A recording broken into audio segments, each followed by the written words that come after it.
Okay, great. I think we're having a good number of people joining, and they keep on joining. Um, and, for the sake of time, I'm delighted to be here today, chairing such an interesting session, actually, about a new medication. Um, as many of you know, I'm a cardiologist. I'm the president of Saudi Heart Association. Many of the new medications, recent medications being used in cardiology, have actually started somewhere else, um, diabetes or in kidney disease, and then found to be very beneficial in heart disease, specifically heart failure.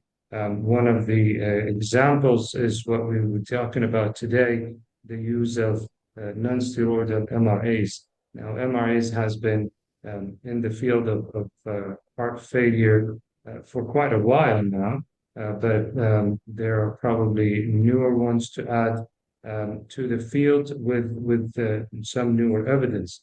And it would be a pleasure actually to have one of the experts in the field, Professor Javier Morales, who is a professor of internal medicine, diabetes, and obesity at Hofstra Northwell, who will take us through the evidence and new data from the Fidelity trial, talking about pillars of therapy, non-steroidal MRAs as a game changer.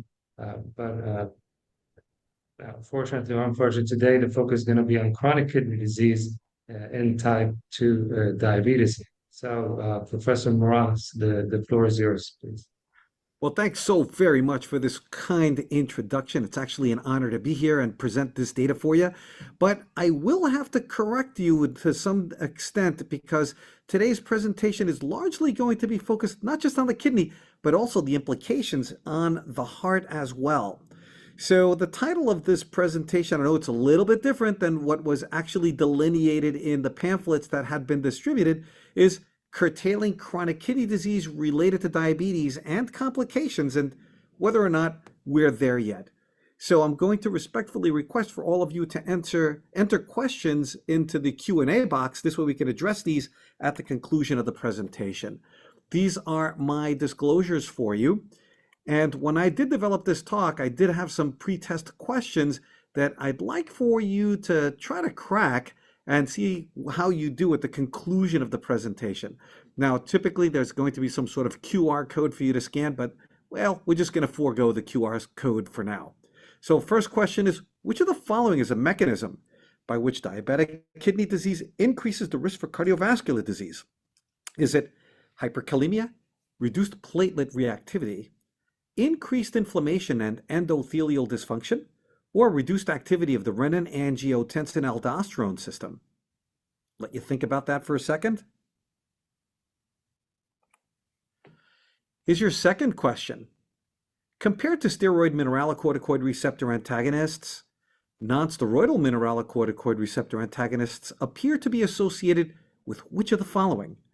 Is it reduced risk of hyperkalemia, higher rates of heart failure and edema, attenuated vascular repair following experimental injury, smaller reductions in placebo-corrected urine albumin to creatinine ratio? Kindly choose the correct answer.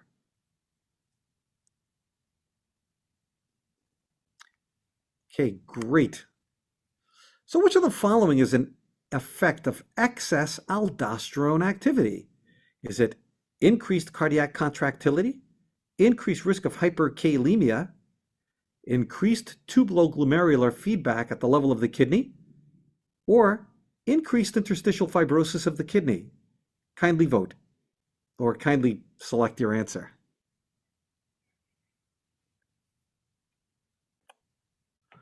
Okay, so here you have a 67-year-old male, 17-year history of type 2 diabetes who comes to see you for a follow-up appointment. He's hypertensive, hyperlipidemic, he's got coronary disease, he had a stent placed 1 year ago, he has no background retinopathy. Now his blood pressure is 132/78, he's obese with a BMI of 33, his A1C is 7.5, his serum creatinine is 1.4, GFR is 51. Urine albumin to creatinine ratio is 232, which has been stable for the past 6 months. So based on this presentation, does this patient have diabetic-related kidney disease? Is it 1, yes, because the UACR is greater than 30? Is it no, because the UACR is less than 500? Is it yes, because the GFR is less than 60? Or is it no, because the UACR is greater than 30, but he doesn't have retinopathy or type 1 diabetes?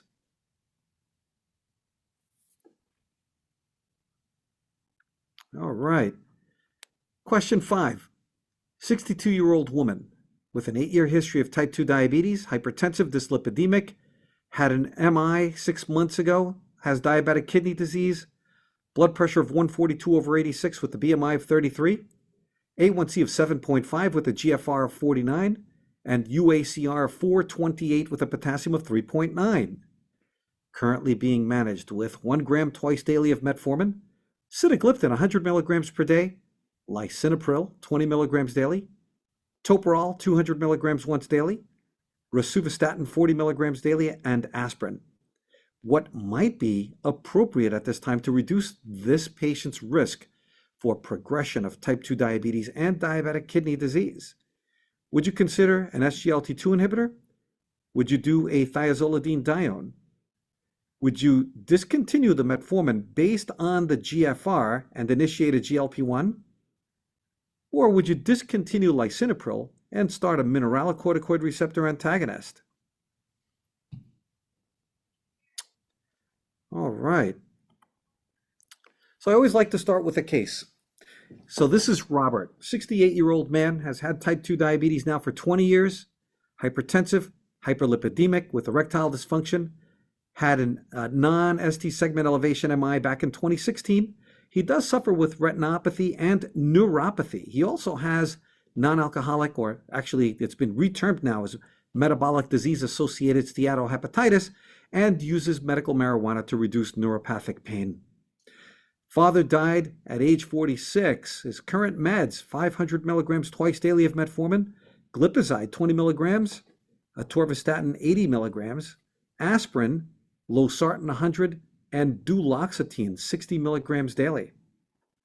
So, on physical exam, obese with a BMI of 32, he's got non-proliferative retinopathy on examination, and his hemoglobin A1C is 7.8% with a GFR 42, hemoglobin of 12.2, and the UACR of 198. He does have an ejection fraction of 42%. So, does Robert meet the criteria for diabetic kidney disease? And of course, he certainly does. So I think it's important to remember that there are associations between chronic kidney disease and heart disease. So if we're looking at the burden of cardiovascular disease and diabetes, a third of patients with type 2 diabetes do have established cardiovascular disease. And when we're looking at these patients, the impact financially on the healthcare system is that it is the #1 cause of disability and death for patients with type 2 diabetes. However, let's take a look at the bottom portion of this slide where we're looking at highlights of chronic kidney disease associated with type 2 diabetes, because it winds up that about 75% of patients with diabetes and or hypertension is the primary cause of end-stage kidney disease in these patients. And in fact, when we're looking at end-stage kidney disease, 50% of kidney failure is really driven by type 2 diabetes. And about a half of patients with type 2 diabetes will develop chronic kidney disease over their lifetime, and only about 37% of adults with diabetes have been diagnosed with chronic kidney disease. So oftentimes it's quite overlooked. So it's important to remember that the prevalence of chronic kidney disease is quite high. We're looking at about 1 in 10 individuals in 2017, but when we're looking at the cause of death worldwide, we could see that about 41.5% of the cause of death worldwide is actually related to chronic kidney disease, which tends to have a fairly large burden in the dark-colored countries as depicted there, and it includes Saudi Arabia. So how do we make that diagnosis of diabetic-related kidney disease? So we need either one or the other. So if we're looking on the left-hand side of the slide, It's the presence of albuminuria defined as greater than 300 urine albumin to creatinine ratio, or it could be between 30 and 300 with diabetic retinopathy or having had type 1 diabetes for about 10 years of duration. And another definition would be a GFR of less than 60, both of these in the absence of any other causes of chronic kidney disease. So what's the association between glomerular filtration and the urine albumin to creatinine ratio? Well, it all plays back on the heart because patients with chronic kidney disease do have heart disease. Now, what's really interesting to note here is that a GFR of less than 60% is considered a coronary disease equivalent. But if you're looking at that GFR, which is delineated there in terms of the gray curve, what about the urine albumin to creatinine ratio? It's something that's oftentimes overlooked or never really exercised at all. But what we can see here in these data is that an abnormal urine albumin to creatinine ratio, in fact, if we get to a UACR of greater than 30, it also confers cardiovascular risk. Now, what's also interesting to note here is that the UACR becomes abnormal before there's a decrease in glomerular filtration. Glomerular filtration is a measure of function, whereas urine albumin to creatinine ratio is a measure of damage. And damage oftentimes will precede a decrease in function. So there's been a collaboration of multiple nephrologists worldwide, and they came up with a group called the KDIGO, which is Kidney Diseases Improving Global Outcomes Consortium. And what they did is they took a look at a lot of data that has been basically collected concerning chronic kidney disease and diabetes, and they basically decided to plot this in the graph that you're seeing there in front of you. So along the y-axis would be your glomerular filtration rate, and along the x-axis is your urine albumin to creatinine ratio. And they developed what's called a heat map. Now, on this heat map, if you were to plot glomerular filtration with the urine albumin to creatinine ratio, you'll get a sense in terms of what the likelihood is or the risk of progression to end-stage kidney disease. Green is good, red is bad. But when you do these parameters, it's actually really reinforcing for the patient as well as for you, the clinician. I keep one of these heat maps in every examination room for my patients. Now, this actually has been modified several times over already. The latest modifications and iterations of this graph actually tell you how frequently you should be checking UACR based on where you sit on this graph, and also gives you an inkling in terms of when to refer to subspecialists. And even the latest one actually talks about your cardiovascular mortality. So how often should we be checking this? For the most part, the guidelines do recommend checking a GFR and the UACR at least once yearly. But if you have advanced kidney disease, or if you sit on the if you're sitting on the orange or the red of the previously shown graph, then you should be checking even more frequently than that. So let's talk about the pathophysiology of diabetic kidney disease, which is largely driven by inflammation and fibrosis. So for the most part, it all starts with angiotensinogen produced by the liver, and renin actually cleaves it to angiotensin 1, where it then goes to the lungs and goes to the cuboidal cells of the lungs to become activated into angiotensin 2. Now, this angiotensin 2 does tell the adrenal glands to produce aldosterone, and aldosterone has a myriad of effects, because what it does do is that it increases vascular inflammation and renal fibrosis at the level of the kidney. It does force potassium excretion with sodium reabsorption, which can lead to hypertension, and all of this can actually hurt the heart in terms of left ventricular remodeling post-MI. So we can alter this pathway to some degree. ACE inhibitors do block that converting enzyme that stops the conversion from angiotensin 1 to angiotensin 2. But we do have angiotensin receptor blockers that actually will impair, or should I say, block the angiotensin receptor on certain cells, mitigating some of these effects. So I think it's really important that aldosterone in particular has multiple effects. And it's not just about the kidney, but we do know that elevated aldosterone is associated with oxidative stress and endothelial dysfunction with resultant hypertension. And all of this, coupled with fibrosis that can occur within the myocardium, could lead to significant hypertrophy and fibrosis, as well as increased risk of heart failure. So let's take a look at mortality and life expectancy. Here, this graph, which is a little bit complicated, but tells the story where the reference range is here in blue. So here in blue, you can see in men and women, here's your life expectancy over years. And if you have early chronic kidney disease as depicted in orange, you could see that your life expectancy actually decreases a little bit. Now take a look at diabetes. Now diabetes is depicted here in gray, and you can see that their life expectancy is even more shortened compared to early chronic kidney disease. But if you have diabetic kidney disease, both in combination, here you could see that there's a significant reduction in life expectancy on the order of about 14.8 years at age 30 when compared to the reference in men, and as much as 16.9 years in women. So patients with diabetic-related chronic kidney disease are at high risk of cardiovascular comorbidities. So we do know that this leads to oxidative stress, it leads to inflammation, relative hypercoagulability, especially if you're losing protein C and protein S, which are pretty much checkpoint inhibitors of the extrinsic pathway of coagulation, and also may have an effect on upregulation of PI1 expression.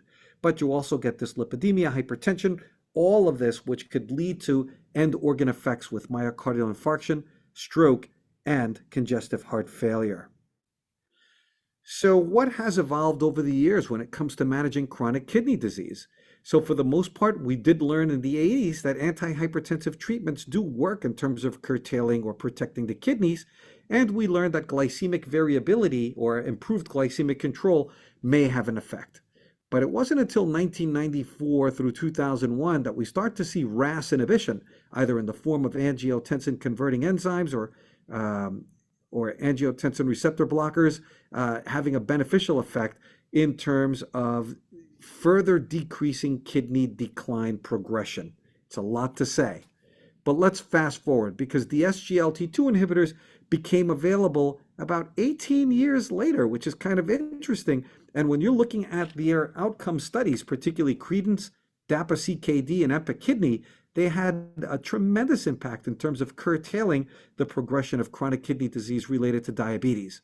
But what's also very interesting there is that in those studies, there were patients that did not have diabetes that were actually enrolled in their trial. And as a consequence, the SGLT2 inhibitors did receive the nod to help delay the progression of chronic kidney disease in patients with and without diabetes.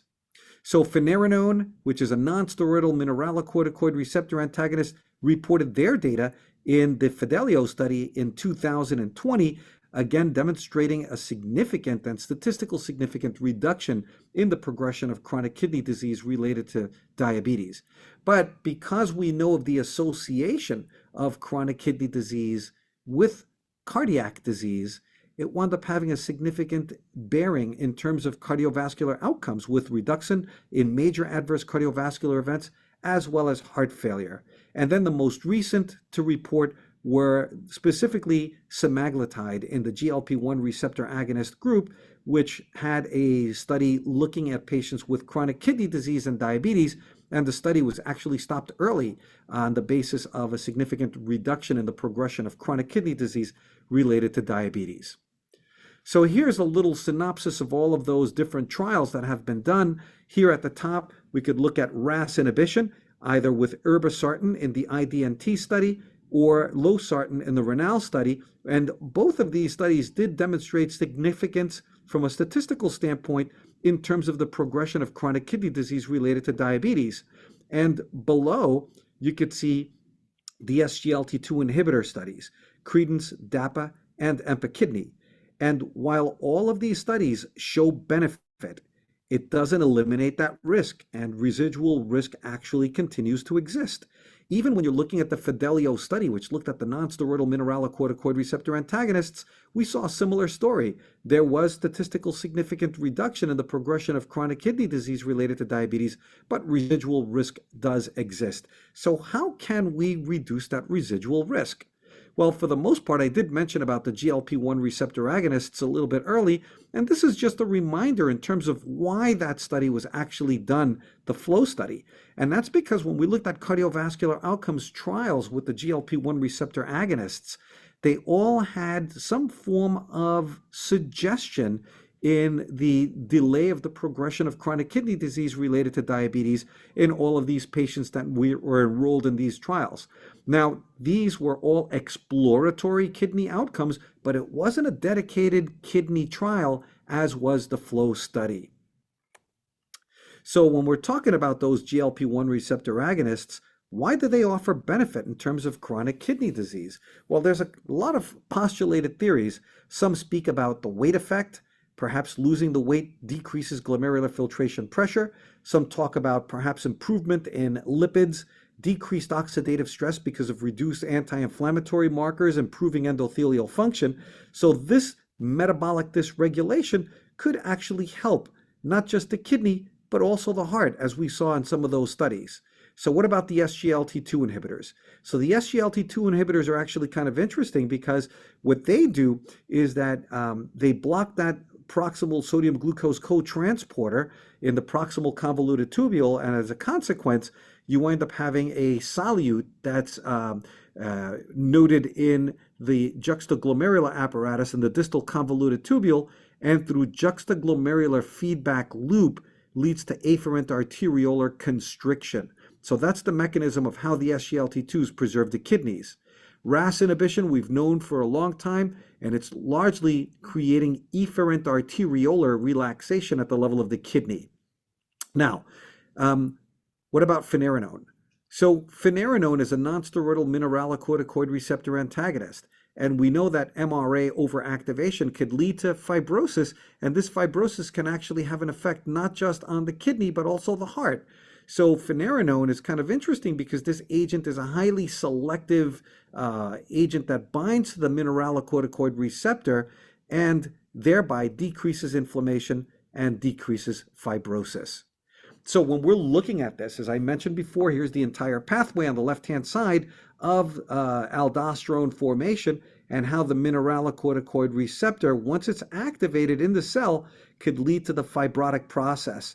This fibrotic process leads to increased albuminuria and also which can also have an effect on hemodynamic factors.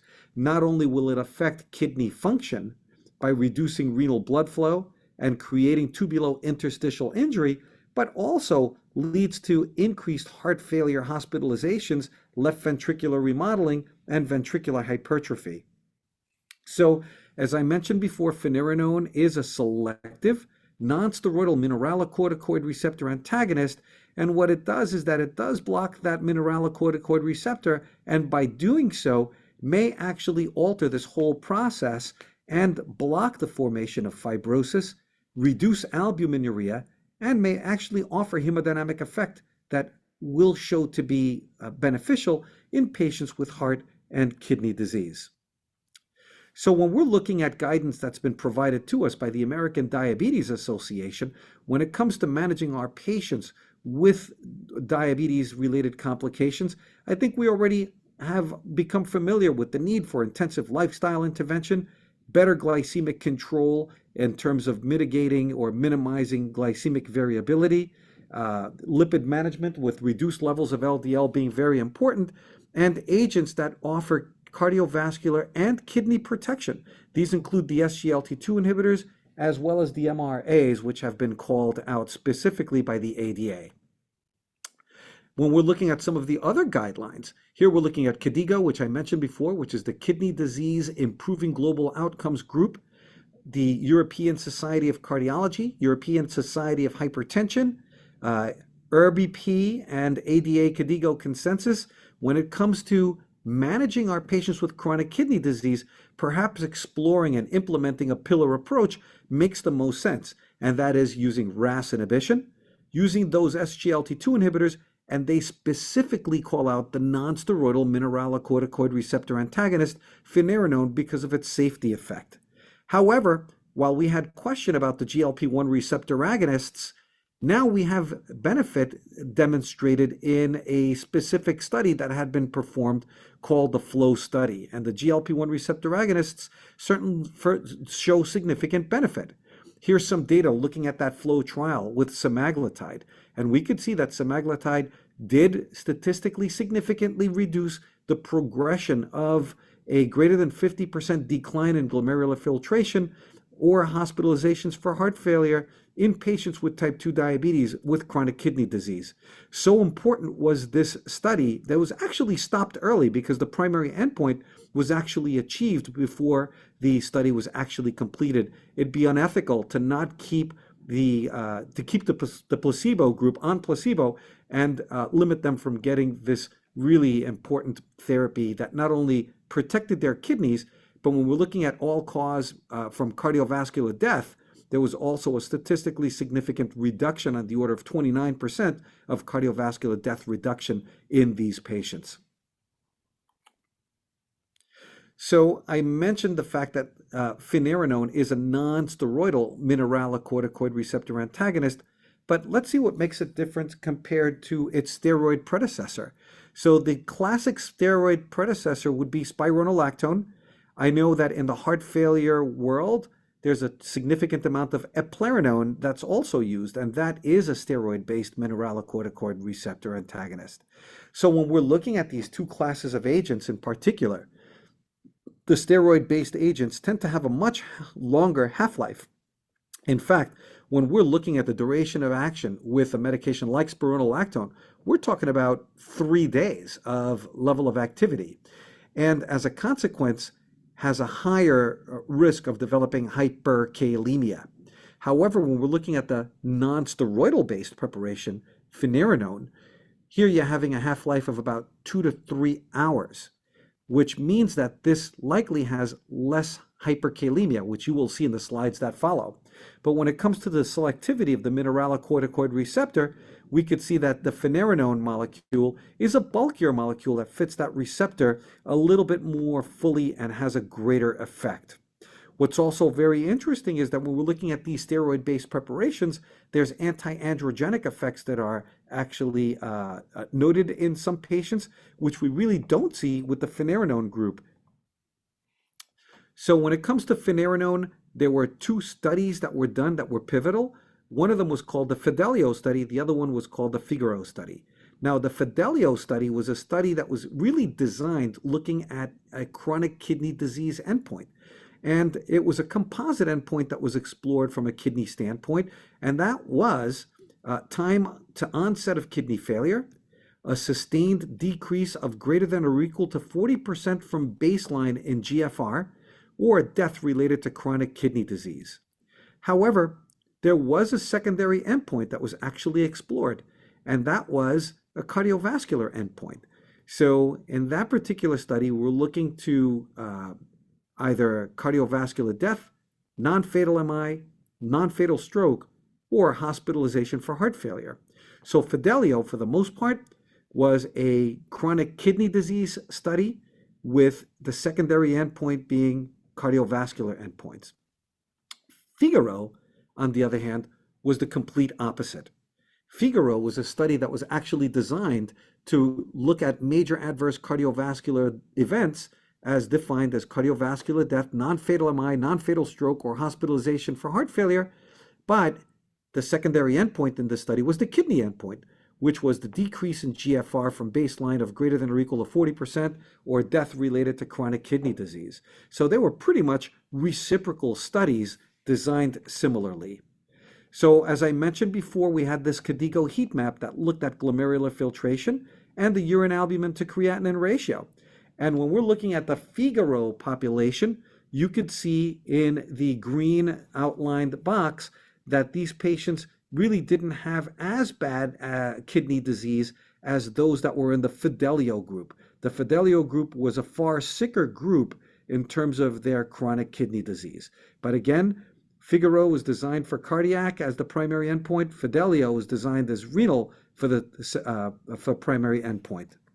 So when we're looking at these data, because these studies had similar populations of patients and they were reciprocal studies, then it allowed to conduct what's called a pooled analysis with pre-specified endpoints using the population of patients from both of these clinical trials. And this was known as the fidelity study. And when we're looking at the fidelity study population, according to this KDIGO heat map, you could see that it was quite broad. So let's take a look at this fidelity analysis, because power is always in numbers. And when we're looking at about 13,000 patients worth of data, what we did see was that there was a 14% reduction in the risk of cardiovascular mortality and morbidity that satisfied statistical significance. And if we're looking at hospitalizations for heart failure, we saw that that was actually significantly reduced by about 22%. Now, what about the kidney endpoints? So here we looked at a 23% reduced risk of chronic kidney disease progression with a 20% reduction in the progression or the risk of developing end-stage kidney disease. How about that? So now you have a patient that you're seeing with chronic kidney disease and diabetes, and you can confidently tell them that you could reduce their risk of needing to go on dialysis by as much as 20% on the basis of this composite data. The urine albumin to creatinine ratio has been advocated to be reduced by at least 30% in patients who have a UACR of greater than 300. And when we're looking at that UACR reduction, we certainly did see this, particularly in this fidelity group, by about 32%. But what about in the Fidelio study? So in the Fidelio study, here we could see that there was a reduction, not of 32%, but of 36% in that urine albumin to creatinine ratio relative to placebo. And what was interesting in this population and this study altogether was that this reduction in UACR was persistent all the way through to the conclusion of the study. So this is a lasting effect in terms of the improvement in the reduction of microalbuminuria. So what this actually means is that it can have significant effects on other cardiovascular markers. So while spironolactone has been used in resistant hypertension, when we're looking at the fidelity pooled analysis with finerenone, there was some improvement in blood pressure, but when we're looking at blood pressure reduction, it was largely driven on where your blood pressure was to begin with. Because if your blood pressure wound up being greater than 150, you saw as much as almost an 11% reduction in the systolic blood pressure. When you start to get to more normal blood pressures or lower blood pressure, we saw less of an effect in terms of the blood pressure. What about adverse events with finerenone? Here we saw that there was similar adverse events relative to placebo, and the clinical impact of increased incidence of hyperkalemia was actually minimal. Here we're looking at any treatment related adverse events. We could see that it was experienced in 86.1% in the finerenone group, but 86.4% in the placebo-treated group, and greater acute kidney injury in this population. Now, again, this is a non-steroidal mineralocorticoid receptor antagonist. When we're looking at the steroid-based medications like spironolactone and eplerenone, sometimes you can get an anti-androgenic effect. However, because this is non-steroidal based, you could see that gynecomastia and breast hyperplasia were virtually non-existent in these treatment groups. Here we're looking at hyperkalemia. So when we're looking at the data from these studies, we saw that about 912 patients, or 15% of patients, did have some hyperkalemia, but the placebo group also experienced some hyperkalemia as well. But let's take a look at treatment-related adverse events and clinical consequences. Only about 1.7% of patients that were treated with this finerenone needed to permanently discontinue their medication. And if we're looking at death related to hyperkalemia, virtually non-existent. So when we're looking at the mean difference in serum potassium between finerenone and placebo, we saw that it was only about 0.1 millimoles per liter at month 4. So what was the risk factors that drove hyperkalemia? High baseline potassium, lower GFRs, higher UACR, and even beta blocker use. So here's the Fidelio study looking at the potassium levels during the course of the study between those that were treated with finerenone as delineated in purple and those that were treated with placebo as delineated in blue. And we could see that the potassium did go up a little bit, but really not terribly much to write home about relative to placebo.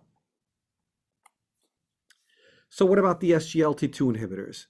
They're here to stay. They're our friend. Not only do they reduce heart failure, reduce major adverse cardiovascular events, but they also lower blood sugar and have a beneficial effect on weight. So when we're looking at the Fidelity study, that was the chronic kidney disease study that was done, there was some SGLT2 inhibitors that were used during this clinical trial. In fact, a very small percentage, about 6.7% of these patients were on SGLT2 inhibitors. And I know you're thinking, why so few a population of patients? And that was because this study was actually designed and conducted years ago. So SGLT2 inhibitor use was only just starting to come to vogue. But when we're looking at the reduction in urine albumin to creatinine ratio, here we could see that in patients without an SGLT2 inhibitor, they experienced a 32% reduction in UACR. And if you were on an SGLT2 inhibitor, it actually got better. It wound up having a 37% reduction in UACR. So these data suggest that perhaps using a medication like a non-steroidal mineralocorticoid receptor antagonist in combination with an SGLT2 may have a synergistic effect at the level of the kidney and perhaps other factors.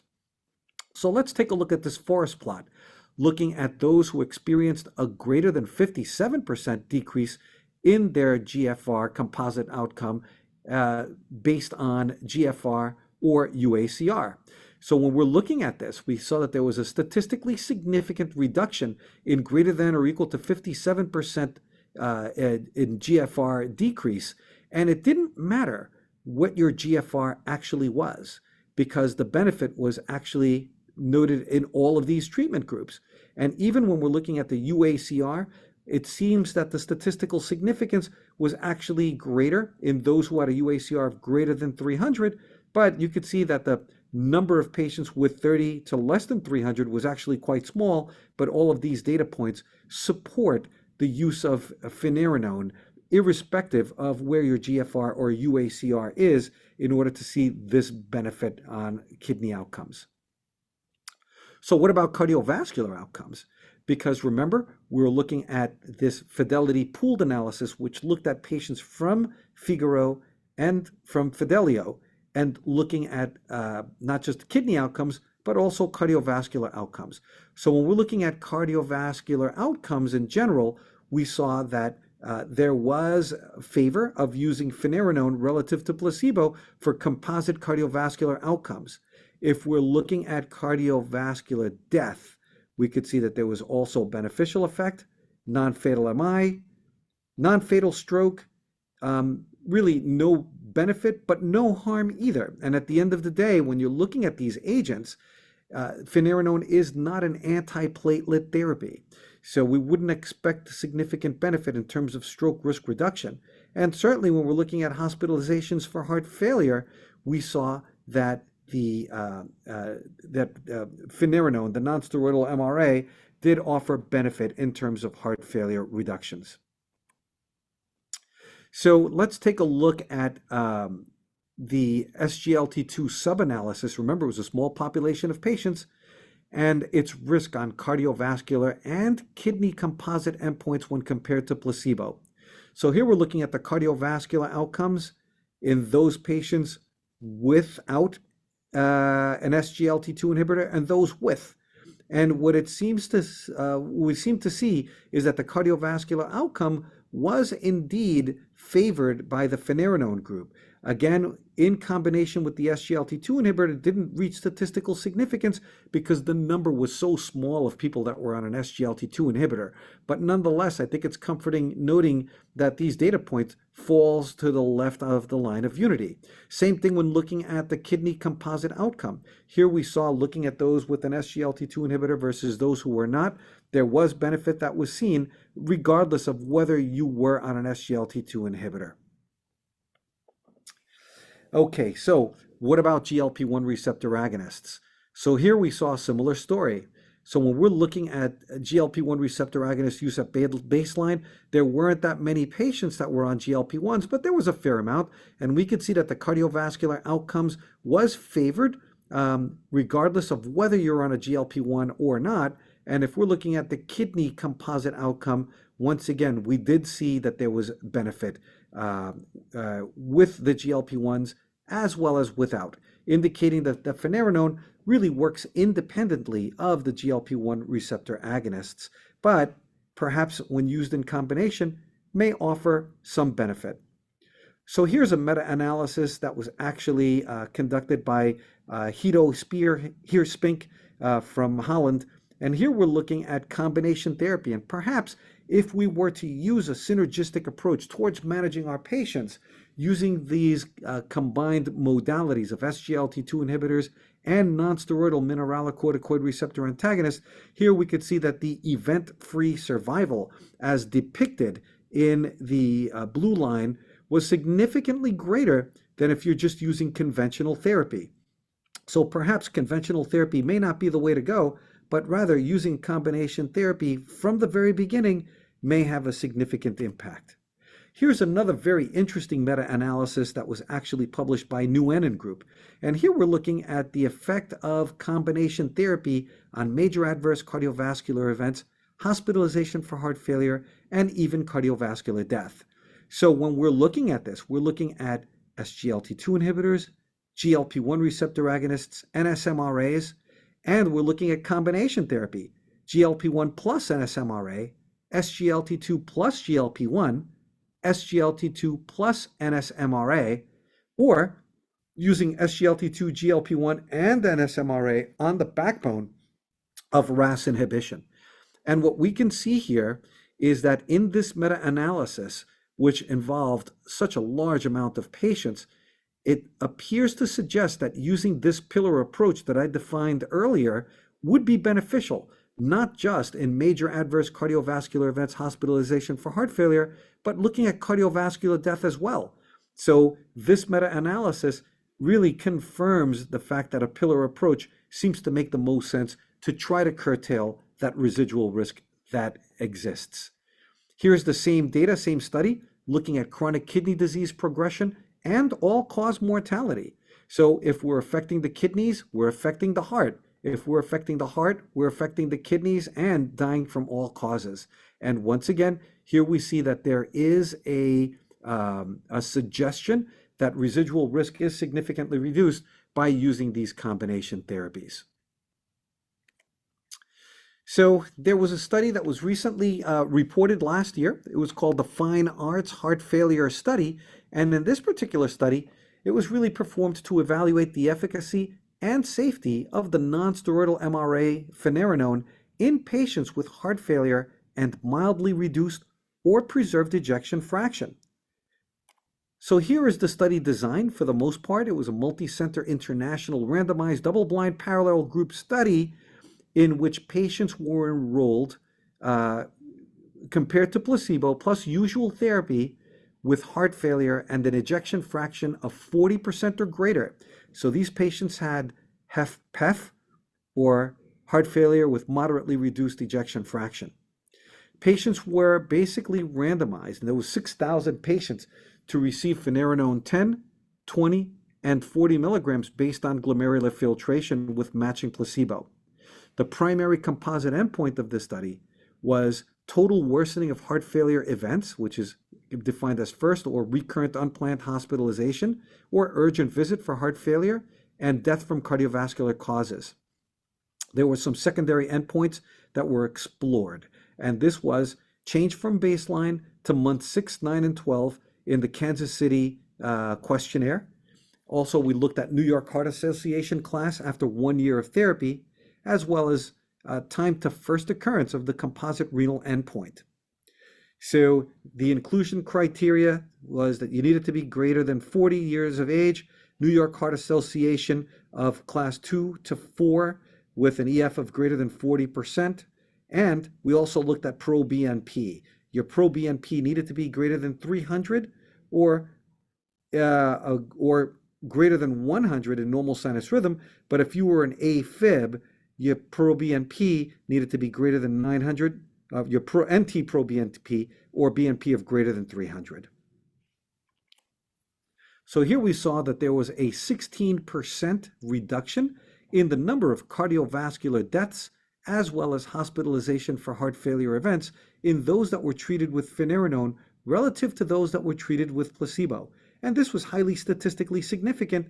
And when you're looking at this Kaplan-Meier curve, you could see quite clearly that the curves start to separate very early on. So what was interesting about this study was the fact that the dose of finerenone was 40 milligrams. It was titrated up to 40 milligrams, and this is where we saw these events. So I'm going to conclude this presentation at this point in time, and I'll start by saying that chronic kidney disease is always associated with worsened cardiovascular outcomes. And some of these newer therapies that have been developed really have beneficial pleiotropic effects, not just on the kidney, but also on cardiac outcomes. Combination therapy demonstrates reduction of this residual risk, which really solidifies why a pillar approach towards managing chronic kidney disease really should be explored. And finerenone not only helps the kidney, but also helps the heart in terms of reducing major adverse cardiovascular events and congestive heart failure. So I'm going to stop the presentation at this time for the sake of time, and I believe that some questions had come in for our review. Thank you very much, Dr. Morales, for this very interesting review and thorough. Actually, I personally learned a lot from it, and it did strengthen the cardio-renal relationship that we always been talking about, how both can lead and worsen each other. I personally had a few questions as well, and some questions have come in.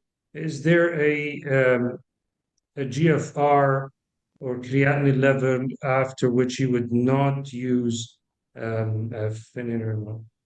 Yeah, and that's a great question. And when you're looking at the studies, particularly the Fidelio study, it gave us a little bit of guidance of where to use based on GFR. And it really should not be initiated if your GFR is less than 25. So that would be the cutoff value. It would be a value of less than 25, at least in that particular study looking at renal outcomes. There's been no studies looking at lower GFRs, but certainly the one thing that we do need to remember is that the lower the GFR, the greater the likelihood of developing hyperkalemia. That hyperkalemia may be GFR dependent. What's comforting to know is that if you're using a medication like finerenone and you choose to use it on a combination with an SGLT2 inhibitor, then the risk of developing hyperkalemia actually is reduced. So it would be protective. Nice. Now, with the presence of new binders, potassium binders, um, has it been more practical and more safe to use mineralocorticoid antagonists and ACE inhibitors, ARBs? Yeah, and that's a great question. And during the Fidelio study, if the risk-benefit ratio favored continuation of finerenone and there was some hyperkalemia noted, then a potassium binder could be used and could have been used successfully, and it was during the clinical trials. So do I have patients in my clinical practice that are on potassium binders? Actually, some I do, because I feel that the benefit of being on a medication like finerenone is quite beneficial for them, and the benefit-risk ratio favors its use. So using something like patiromer could be beneficial. I have many actually. Could that be one of the reasons why there wasn't many or as much hyperkalemia in the Fidelity trial compared to previous trials? No, actually, when you're looking at the rescues in terms of potassium or hyperkalemia, it was actually really, really small, very small amount of patients. So yeah, so I think the potassium issue was largely GFR related. So the lower the GFR, the greater the risk of hyperkalemia.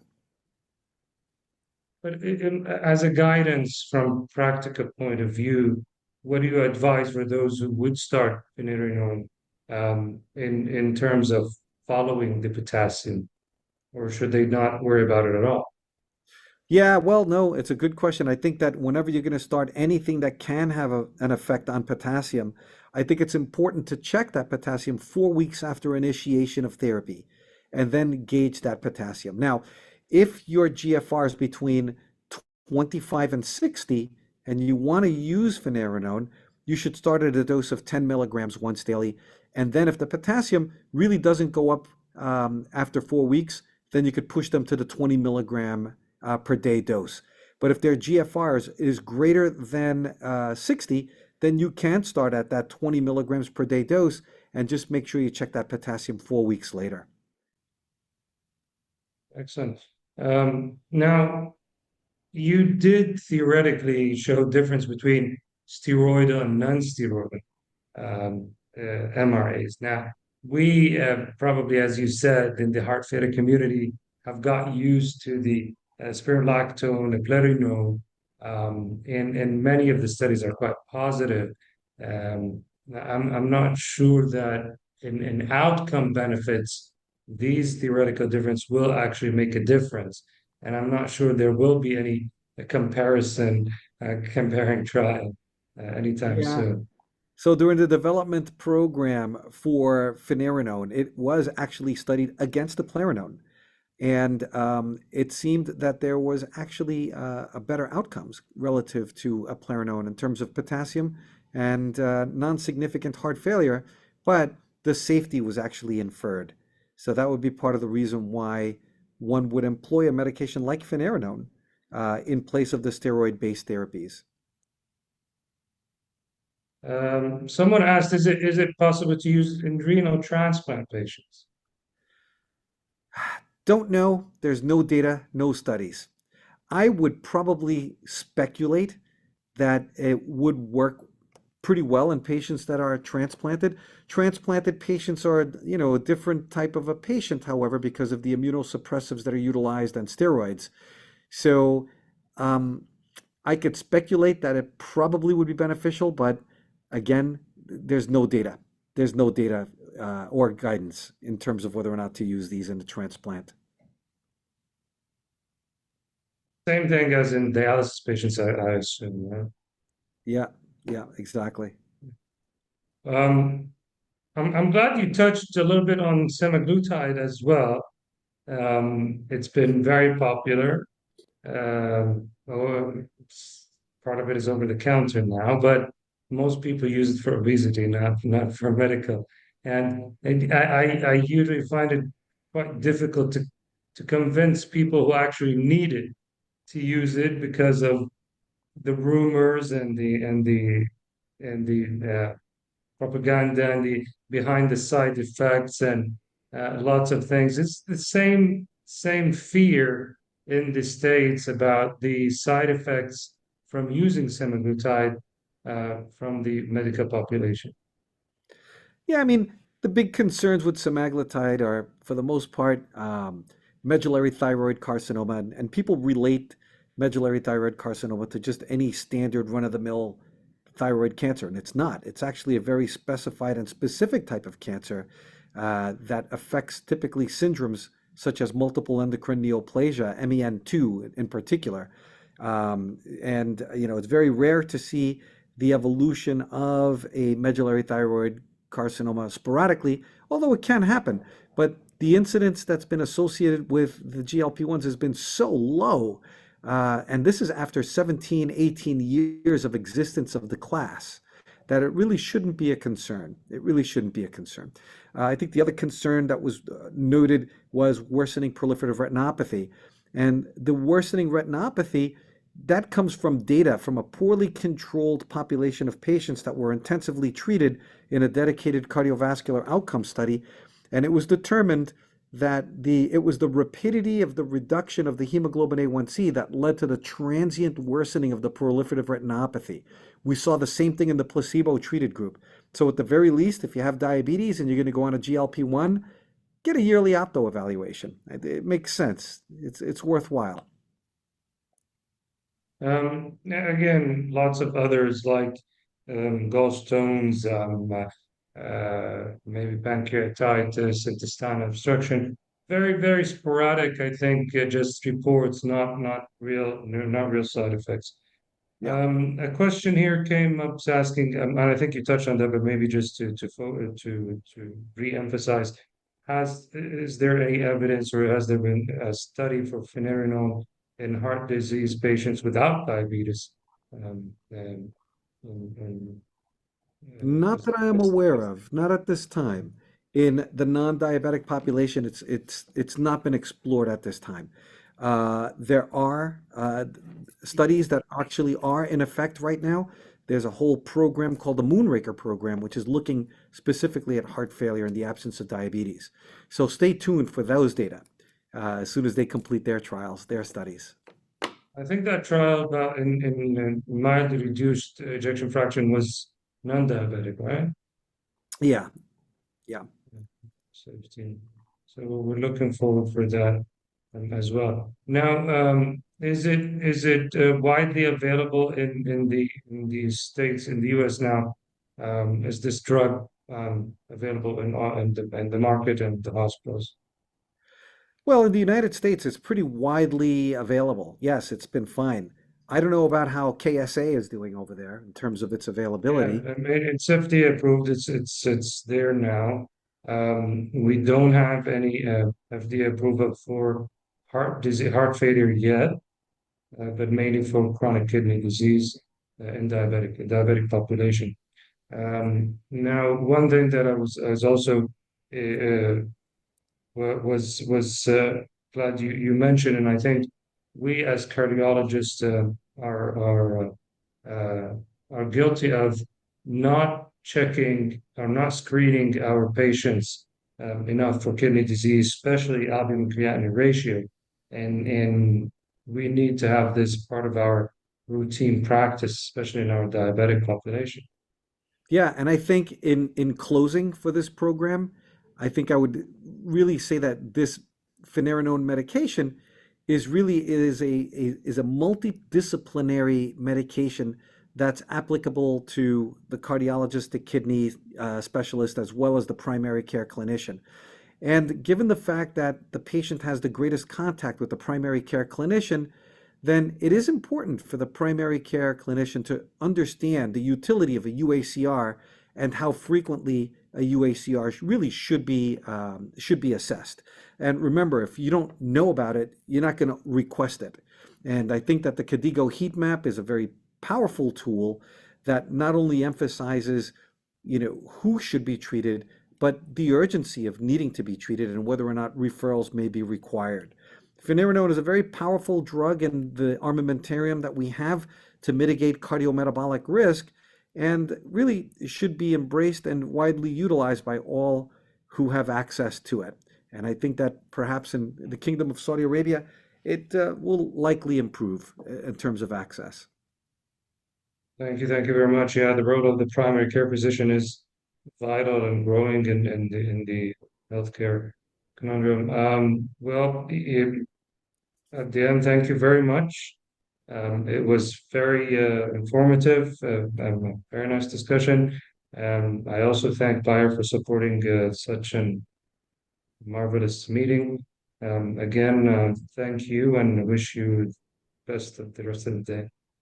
Yes, absolutely. For everyone else, it was wonderful. Thank you for tuning in. And Dr. Al Habib, I look forward to meeting you someday.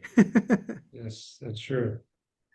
Thank you. Have a good day, and for the rest, have a good night and goodbye. Thank you.